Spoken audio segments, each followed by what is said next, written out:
សួស្តីអ្នកនរគ្នាថ្ងៃនេះខ្ញុំចង់ចែករំលែកពាក់ព័ន្ធជាមួយនឹងការរៀបចំឯកសារ file កូដរបស់យើងណាអញ្ចឹងចំពោះឯកសាររបស់យើងគឺយើងអត់អាចចេះតែសរសេរឲ្យតែបានទេ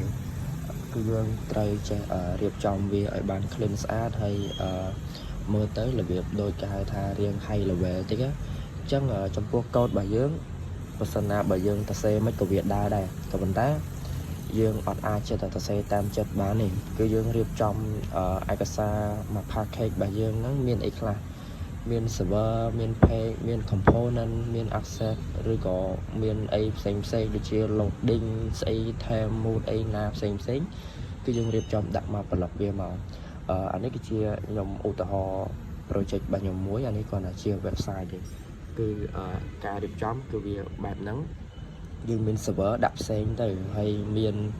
file ណាដែលយើងគិតថាវាសំខាន់យើងបំបែកវាដាក់នៅក្នុង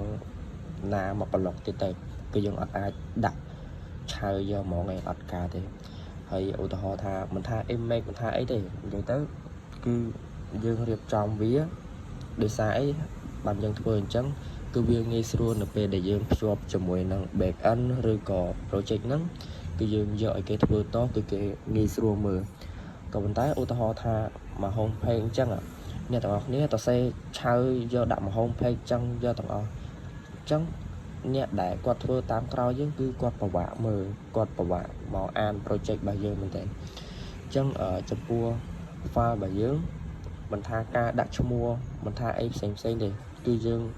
រៀបចំឲ្យ clean ឲ្យស្អាតបែបហ្នឹងមកហើយដាក់ឲ្យត្រូវឈ្មោះនៃគេហៅថាដាក់ឲ្យត្រូវឈ្មោះនៃការងាររបស់យើងដូចជាឆាតដាក់ឆាតបើថាប៊ូតុងដាក់ប៊ូតុងបើថា home page ដាក់ home page ឲ្យច្បាស់មិនបាច់ទៅ highlight underscore អីណាណីទេអញ្ចឹងរបៀបក្នុងការរៀបចំ file គឺបែបហ្នឹងពេលខ្លះនៅពេលដែលយើងរៀនភាគច្រើនអត់សូវលើកអាការងារធ្វើជាក់ស្ដែងមកឲ្យយើងមើលទេរបៀបថាដាក់មកឲ្យយើង testing ឬក៏សាកល្បងឧទាហរណ៍អីផ្សេងដល់ពេលយើងទៅសេអញ្ចឹងទៅគឺទៅតាមអាការសាកល្បងរបស់គាត់អញ្ចឹងតែពេលយើងធ្វើជាក់ស្ដែងគឺមិនអញ្ចឹងដែរគឺយើងធ្វើមិនឲ្យវារៀង high level បន្តិចឲ្យវាមើលទៅងាយស្រួលមើលឲ្យគេរបៀបថាបោះកូដហ្នឹងឲ្យគេធ្វើតាមក្រោយយើងគឺគេអាចអានកូដរបស់យើងដាច់ហើយយើងចេះត្រូវmanage ទៅលើកូដរបស់យើង